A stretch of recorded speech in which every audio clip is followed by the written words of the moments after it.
Seja bem-vindo ao Leitura Bíblica Diária.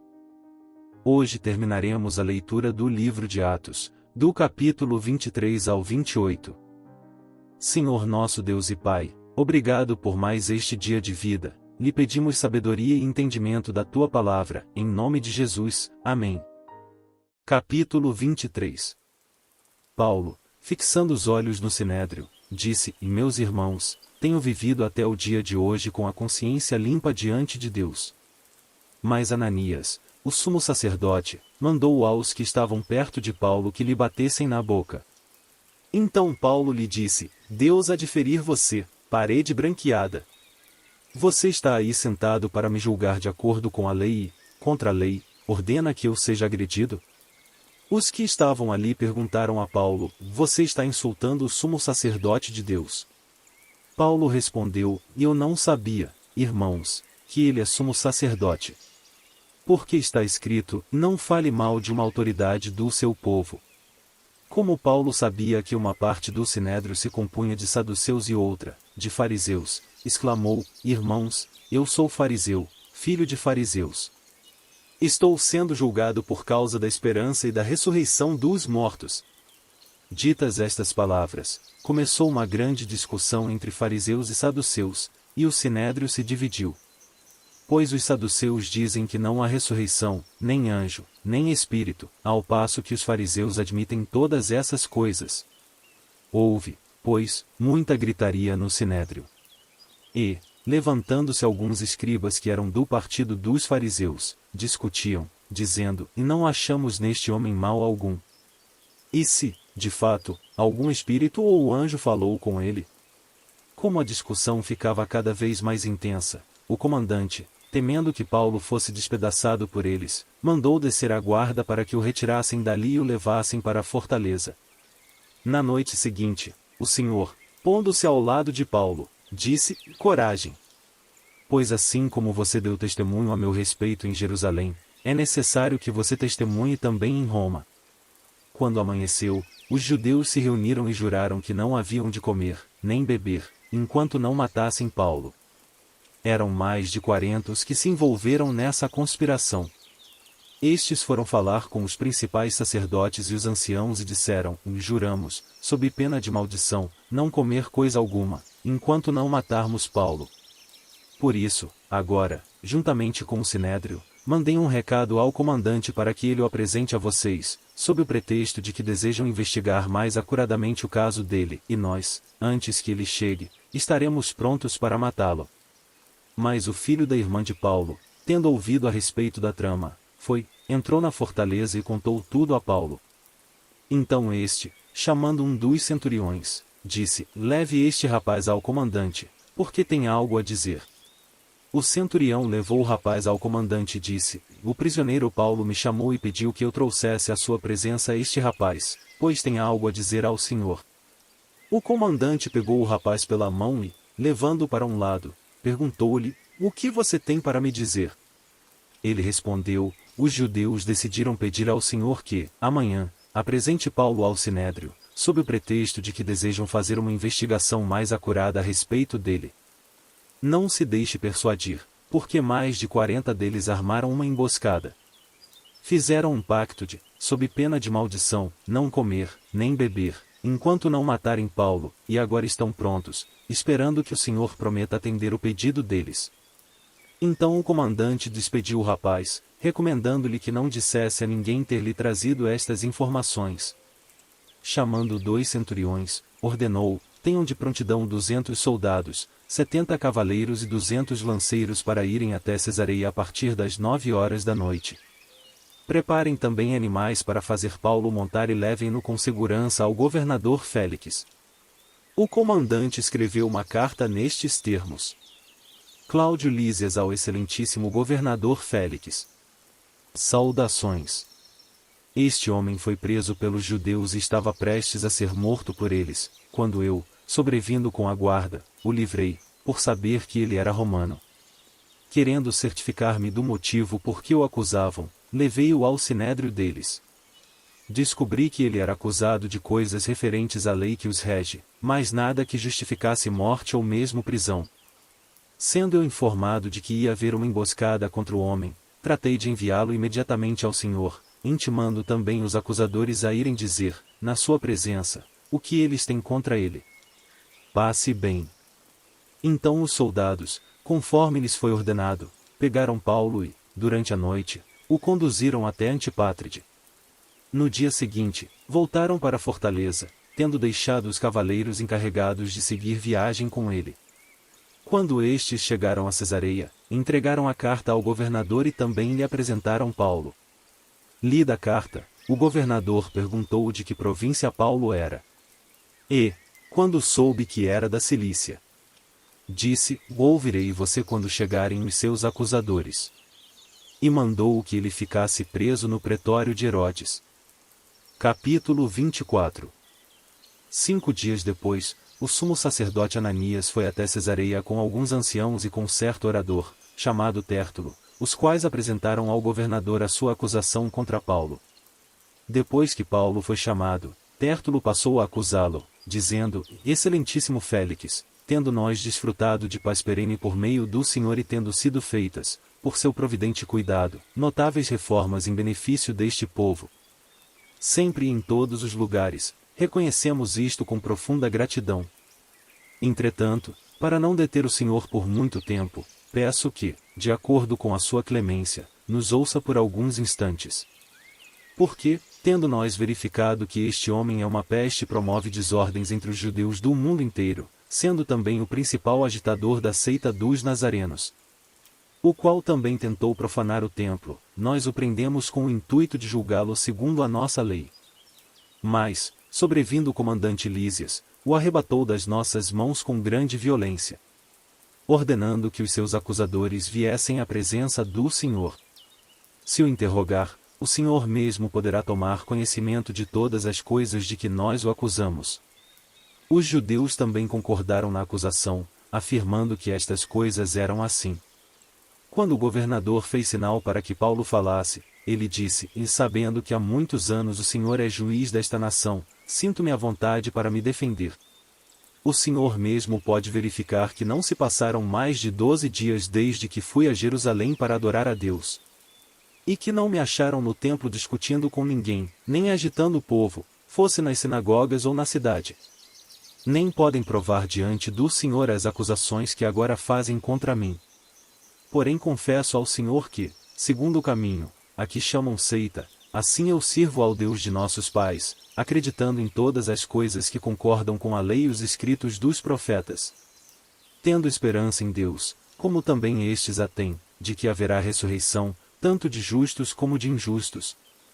Por isso, também me esforço por ter sempre uma consciência pura diante de Deus e dos homens. Depois de anos, vim trazer donativos para o meu povo e também fazer oferendas. E foi nesta prática que alguns judeus da província da Ásia me encontraram já purificado no templo, sem ajuntamento de povo e sem tumulto, os quais deviam comparecer diante do Senhor e fazer as acusações, se tivessem alguma coisa contra mim.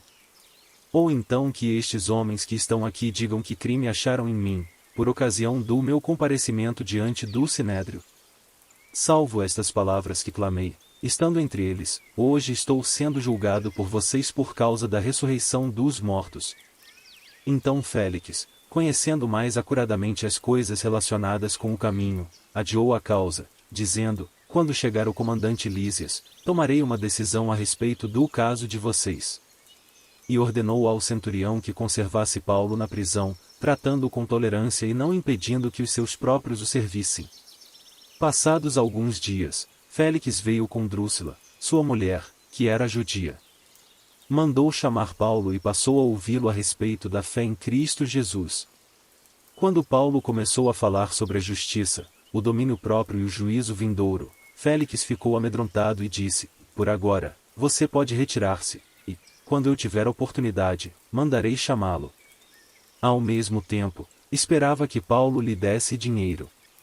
Por isso, chamando-o mais frequentemente, conversava com ele. 2 anos mais tarde, Félix teve por sucessor Pórcio Festo.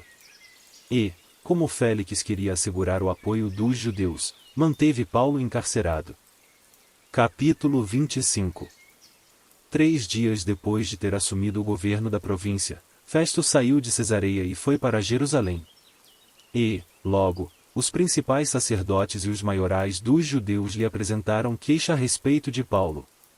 Contra ele, pediram a Festo o favor de mandar que ele fosse trazido a Jerusalém. É que eles tinham armado uma emboscada para matar Paulo no caminho.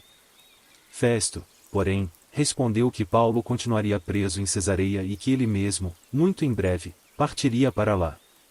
E concluiu: naqueles de vocês que estiverem habilitados me acompanhem, e, havendo contra este homem qualquer crime, acusem-no.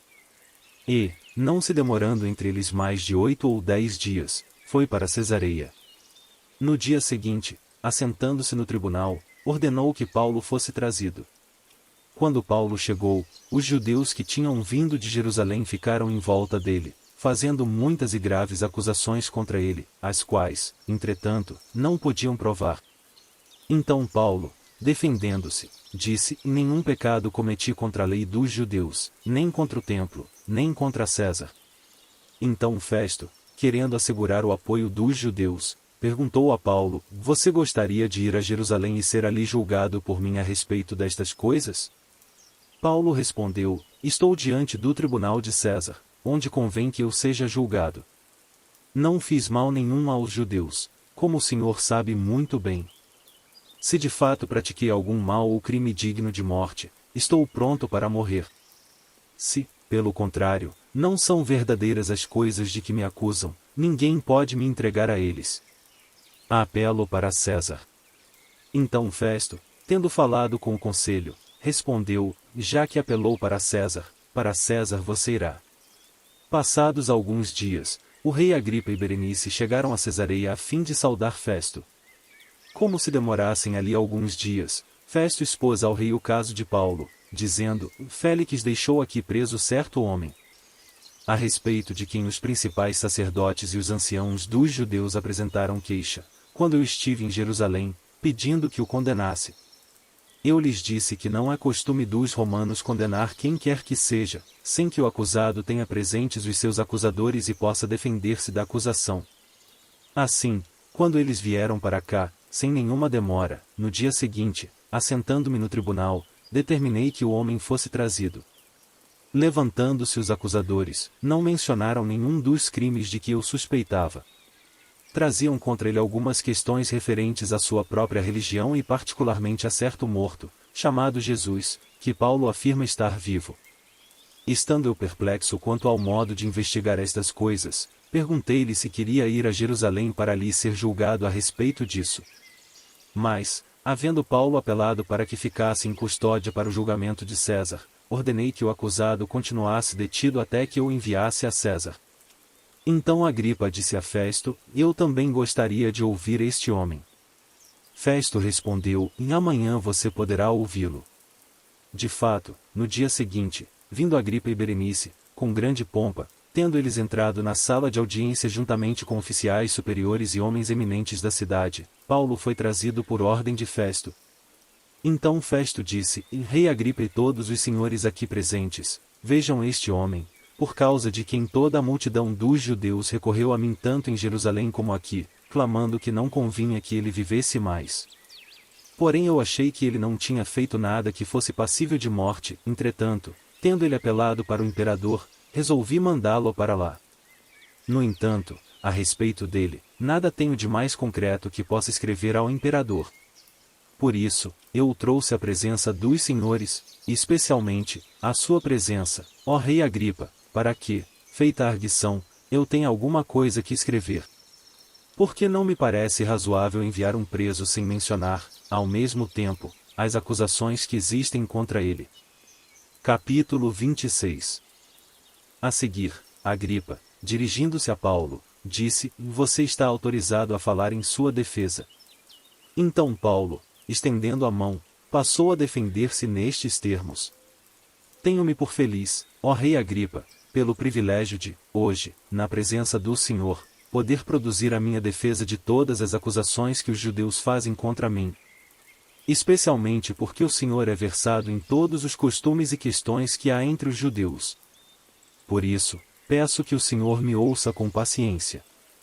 Quanto à minha vida, desde a mocidade, como decorreu desde o princípio entre o meu povo e em Jerusalém, todos os judeus a conhecem. Pois, na verdade, eu era conhecido deles desde o princípio, se assim o quiserem testemunhar, porque, na condição de fariseu, vivi conforme o partido mais rigoroso da nossa religião. E agora estou sendo julgado por causa da esperança da promessa feita por Deus aos nossos pais, a qual as nossas 12 tribos, servindo a Deus fervorosamente, noite e dia, almejam alcançar. É por causa dessa esperança, ó Rei, que eu sou acusado pelos judeus. Porque se julga incrível entre vocês que Deus ressuscite os mortos? Na verdade, eu pensava que devia fazer muitas coisas contra o nome de Jesus, o Nazareno. E foi exatamente o que fiz em Jerusalém. Havendo eu recebido autorização dos principais sacerdotes, encerrei muitos dos santos na prisão e, quando os condenavam à morte, eu dava o meu voto contra eles. Muitas vezes, os castiguei por todas as sinagogas, obrigando-os até a blasfemar. E, demasiadamente enfurecido contra eles, eu os perseguia até em cidades estrangeiras. Com isto em mente, parti para Damasco, levando a autorização dos principais sacerdotes e por eles comissionado. Ao meio-dia, ó Rei, enquanto eu seguia pelo caminho, vi uma luz no céu, mais resplandecente que o sol, que brilhou ao redor de mim e dos que iam comigo. E, caindo todos nós por terra, ouvi uma voz que me falava em língua hebraica: Saulo, Saulo, por que você me persegue? É duro para você ficar dando coices contra os aguilhões. Então eu perguntei: E Senhor, quem é você? Ao que o Senhor respondeu: Eu sou Jesus, a quem você persegue. Mas levante-se e fique em pé. Eu apareci a você para constituí-lo ministro e testemunha, tanto das coisas em que você me viu como daquelas pelas quais ainda lhe aparecerei. Vou livrar você do seu próprio povo e dos gentios, para os quais eu o envio, para abrir os olhos deles e convertê-los das trevas para a luz e do poder de Satanás para Deus, a fim de que eles recebam remissão de pecados e herança entre os que são santificados pela fé em mim. Assim, ó Rei Agripa, não fui desobediente à visão celestial, mas anunciei primeiramente aos de Damasco e em Jerusalém, por toda a região da Judéia, e também aos gentios, que se arrependessem e se convertessem a Deus, praticando obras dignas de arrependimento. Por causa disto, alguns judeus me prenderam, quando eu estava no templo, e tentaram me matar. Mas, com a ajuda de Deus, permaneço até o dia de hoje, dando testemunho, tanto a pequenos como a grandes, nada dizendo, a não ser o que os profetas e Moisés disseram que ia acontecer. Isto é, que o Cristo devia padecer e, sendo o primeiro da ressurreição dos mortos, anunciaria a luz ao seu próprio povo e aos gentios. Quando Paulo estava dizendo estas coisas em sua defesa, Festo interrompeu, gritando: Você está louco, Paulo. Ficou louco de tanto estudar. Paulo, porém, respondeu: Não estou louco, ó excelentíssimo Festo. Pelo contrário, digo palavras de verdade e de bom senso. Porque tudo isto é do conhecimento do Rei, a quem me dirijo com franqueza, pois estou persuadido de que nenhuma destas coisas lhe é oculta, pois nada se passou em algum lugar escondido. Por isso, pergunto: em Rei Agripa, o senhor acredita nos profetas? Eu sei que o senhor acredita. Então Agripa se dirigiu a Paulo e disse: Por pouco você me convence a me tornar cristão. Paulo respondeu: Peço a Deus que faça com que, por pouco ou por muito, não apenas o Senhor, ó Rei, mas todos os que hoje me ouvem venham a ser alguém como eu, mas sem estas correntes. A essa altura, levantou-se o rei, e também o governador, e Berenice, bem como os que estavam assentados com eles. E, ao saírem, falavam uns com os outros, dizendo: Este homem não fez nada passível de morte ou de prisão. Então Agripa se dirigiu a Festo e disse: Este homem bem podia ser solto, se não tivesse apelado para César. Capítulo 27. Quando foi decidido que devíamos navegar para a Itália, entregaram Paulo e alguns outros presos a um centurião chamado Júlio, do batalhão imperial. Embarcando num navio de Adramítio, que estava de partida para costear a província da Ásia, fizemo-nos ao mar, indo conosco Aristarco, um macedônio de Tessalônica. No dia seguinte, chegamos a Sidom.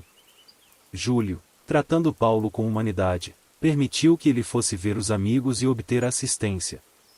Partindo dali, navegamos ao abrigo da ilha de Chipre, porque os ventos eram contrários. E, tendo atravessado o mar ao longo da Cilícia e Panfilha, chegamos a Mirra, na Lícia. Nesse porto, o centurião encontrou um navio de Alexandria, que estava de partida para a Itália, e nos fez embarcar nele. Navegando vagarosamente muitos dias, foi com dificuldade que chegamos às imediações de Cnido. Não nos sendo permitido prosseguir, por causa do vento contrário, navegamos ao abrigo de Creta, na altura de Salmona. Costeando a ilha com dificuldade, chegamos a um lugar chamado Bons Portos, perto do qual estava a cidade de Lazeia. Os perigos da viagem. Depois de muito tempo, tendo se tornado a navegação perigosa, e já passado o tempo do dia do jejum, Paulo os aconselhou, dizendo: Senhores, vejo que a viagem vai ser trabalhosa, com dano e muito prejuízo, não só da carga e do navio, mas também da nossa vida. Porém o centurião dava mais crédito ao piloto e ao mestre do navio do que ao que Paulo dizia.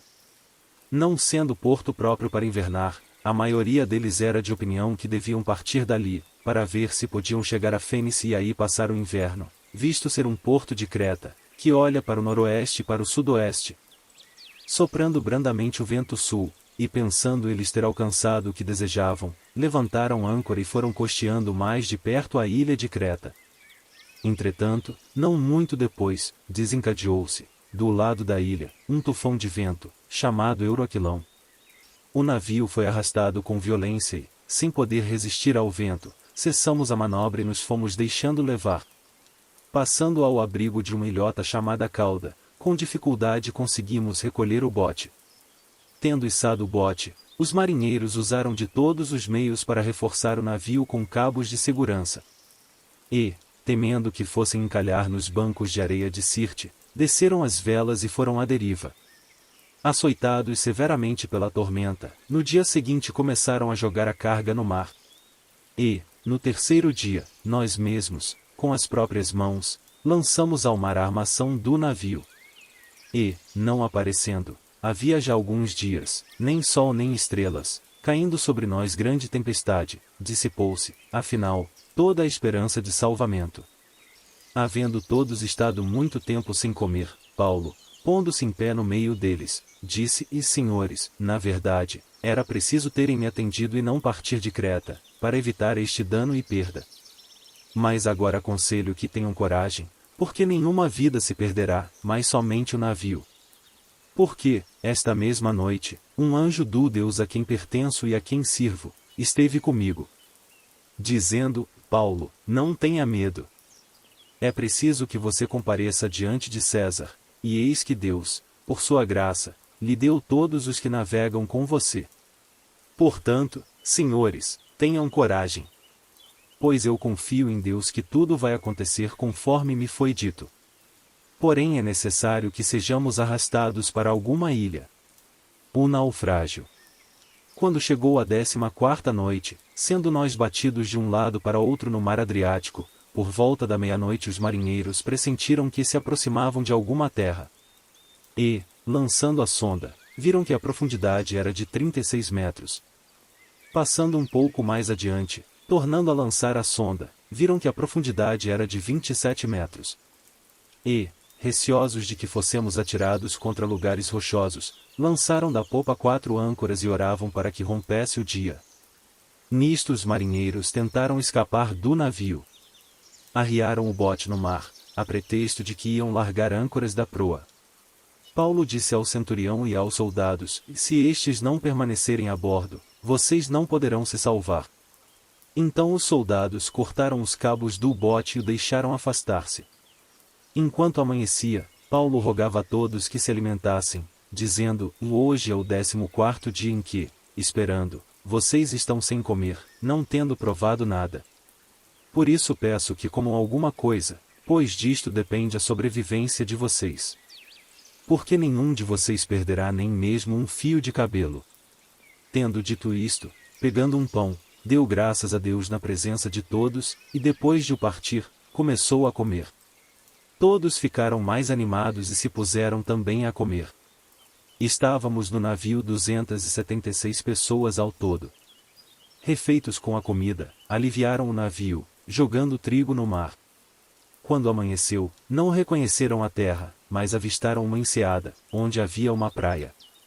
Então consultaram entre si se não podiam encalhar ali o navio. Cortando os cabos das âncoras, deixaram que ficassem no mar. Soltaram também as amarras do leme. E, alçando a vela de proa ao vento, dirigiram-se para a praia.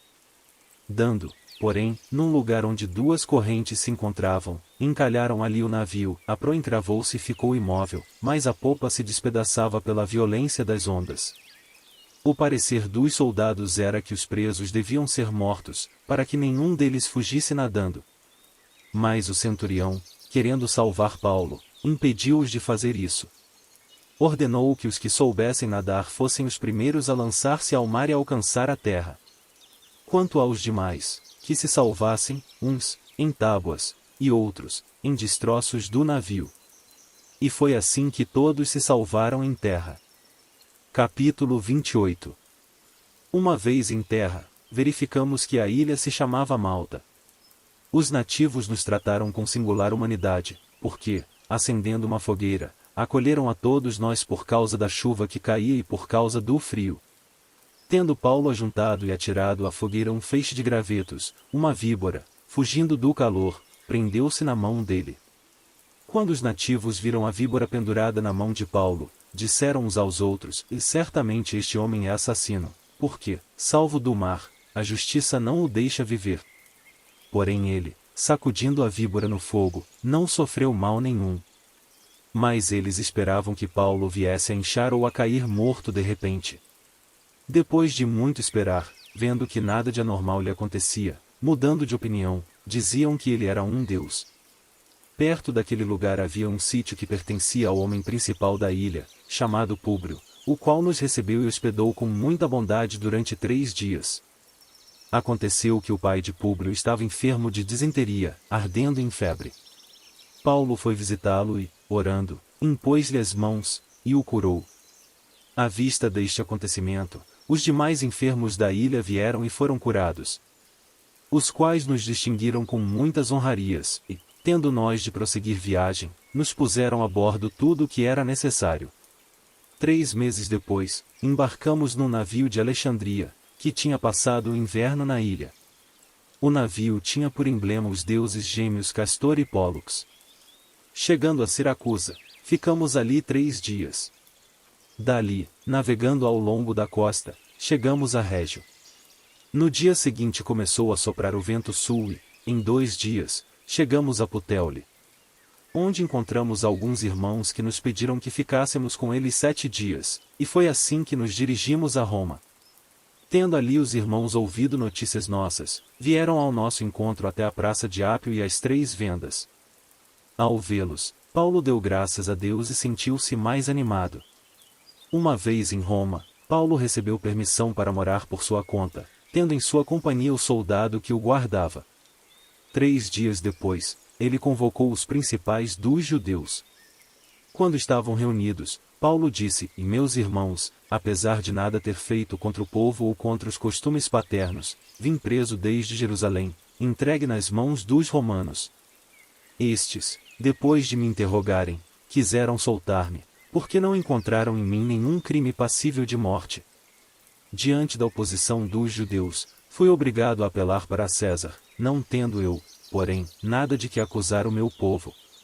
Foi por isto que pedi para vê-los e para falar com vocês, porque é pela esperança de Israel que estou preso com esta corrente.